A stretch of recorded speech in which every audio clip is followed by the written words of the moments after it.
Sentra hewan kurban Mer Surabaya mulai diramaikan oleh penjual sapi dan kambing dari berbagai daerah di Jawa Timur. Kesehatan semua hewan kurban yang dijual tersebut telah diperiksa di daerah asal masing-masing. Pemeriksaan kesehatan pada hewan ternak meliputi kondisi fisik hewan, apakah terindikasi ada luka atau ruam baik di kuku maupun mulut.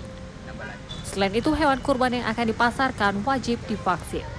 Menurut pedagang, pemeriksaan hewan kurban hingga sampai di sentra penjualan sangat ketat, apalagi setelah merebaknya virus PMK dan LSD. Sebelum sapi berangkat ke darat, sudah ada pemeriksaan di daerah.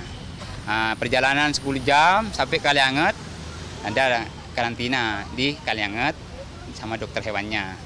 Nyampe ke sini perjalanan kan 2 hari ya. Ya sapi itu kecapean nyampe sini. Di Bangkalan juga ada periksa. Untuk surat-surat kesehatan sudah insya Allah sudah siap.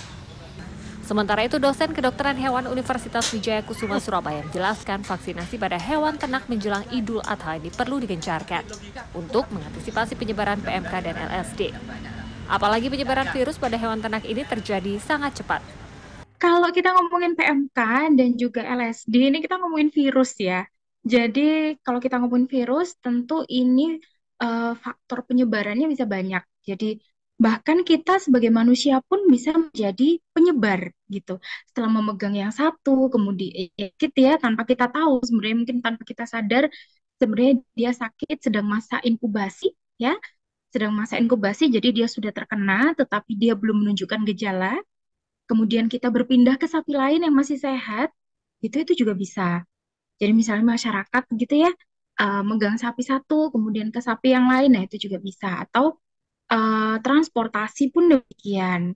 Nah, ya banyak faktor sebenarnya. Apalagi kita ngomongin virus ya.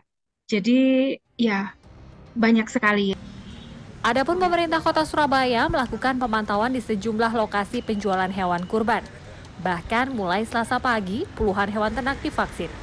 Hingga kini, Pemkot Surabaya telah mendapat 600 dosis vaksin LSD yang langsung disuntikan ke sejumlah hewan ternak secara bertahap. Tia Clarissa, Andreas Wicaksono, Surabaya, Jawa Timur.